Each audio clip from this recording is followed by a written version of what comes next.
بسم اللہ الرحمن الرحیم۔ السلام علیکم، کیسے ہیں آپ سب؟ گرمیاں آ چکی ہیں اور گرمیوں میں کچھ ٹھنڈا ٹھنڈا کھانے کو دل کرتا ہے، تو جی جلانے والے سالن چھوڑیں اور یہ ٹھنڈا ٹھنڈا رائتہ کھائیں۔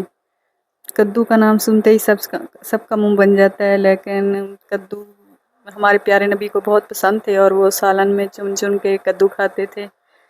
کدو کی سبزی بہت جلد ہضم ہو جاتی ہے اور اس میں 90% پانی ہوتا ہے جو جسم کو ڈی ہائیڈریٹ نہیں ہونے دیتا۔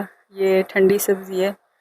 کدو کا رائتہ بنانے کے لیے میں نے کچھ چیزیں اکٹھی کر لی ہیں، جن میں دہی، کٹے ہوئے پیاز ہیں، سبز دھنیا ہے، 2 عدد سبز مرچیں ہیں اور ایک کدو ہے، اور ایک میں نے ٹماٹر بعد میں کاٹ لیا تھا اور اس کو بھی چاپ کر لیا تھا۔ اور ان تمام پہلے تو یہ دہی کا رائتہ بنا لیں گے، دھنیا اور سبز مرچ کوٹ کے، اور پھر اس کا کدو کو چاپ کر لیں گے، اور کدو کو چاپ کر کے تو پھر ابال لیں گے۔ اور ایک اور بات کہ غلطی اسی سے ہوتی ہے جو کام کرتا ہے۔ نکموں کی زندگی تو دوسروں کی غلطیاں نکالنے میں ہی گزر جاتی ہے، اور موت انسان کو ضرور مار سکتی ہے، لیکن اچھے کردار اور اچھے اخلاق کے انسان ہمیشہ زندہ رہتے ہیں، دعاؤں میں، دلوں میں اور لفظوں میں۔ خوبصورتی کا تعلق میرے خیال میں زیادہ تر زبان سے ہوتا ہے، اور کمال کا تعلق عقل سے۔ حضرت علی کا قول ہے کہ اگر تم سے کوئی بھلائی کی امید رکھے تو اسے مایوس مت کرنا، کیونکہ لوگوں کی ضرورت کا تم سے وابستہ ہونا یہ اللہ کا تم پر کرم ہے۔ اور انسان بیماریوں کے خوف سے کھانوں سے پرہیز تو کر لیتا ہے، لیکن خدا کی سزاؤں کے خوف سے گناہوں سے پرہیز نہیں کرتا۔ کسی کے ساتھ زیادتی کر کے اپنی باری کا انتظار ضرور کریں، کیونکہ قسمت جب تھپڑ مارتی ہے تو منہ پر نہیں سیدھا روح پہ لگتا ہے۔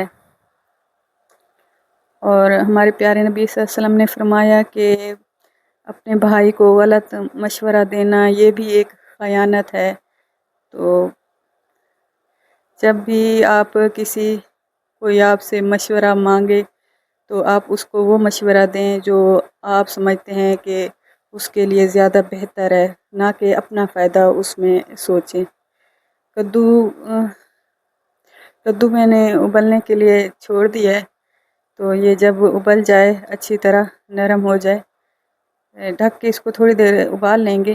جب یہ نرم ہو جائے اچھی طرح تو پھر اس کو ٹھنڈا کریں گے، پہلے پھر رائتہ میں ڈالیں گے اور اس کا پانی نچوڑ لیں گے اچھی طرح، تو پھر اس کو رائتہ میں ڈالیں گے کدو کو۔ اور کدو کا رائتہ ایک تو جسم کے لیے کافی فائدہ مند ہے، ٹھنڈا ہوتا ہے، جگر کے لیے، معدے کے لیے، اور اس کو روٹی اور سالن روٹی کے ساتھ نہیں کھایا جاتا، چاول کے ساتھ نہیں کھایا جاتا، اس کو ایسے ہی ٹھنڈا کر کے چمچ کے ساتھ ہی کھایا جاتا ہے۔ یہ بہت اچھا لگتا ہے ٹھنڈا ٹھنڈا کھانا۔ اور یہ کدو کے رائتے میں کدو کی نہیں ہوتی ہوا، بالکل بھی کدو کا ذائقہ نہیں ہوتا، بلکہ وہ ایک اچھا سا رائتہ بن جاتا ہے۔ تو اس میں جو ہم چیزیں ڈالتے ہیں، ٹماٹر، سبز مرچیں اور دھنیا، اور تو اس کے ذائقے کی وجہ سے نا، تو سارا کچھ اس کا ذائقہ آ رہا ہوتا ہے، کدو کا نہیں آ رہا ہوتا اتنا۔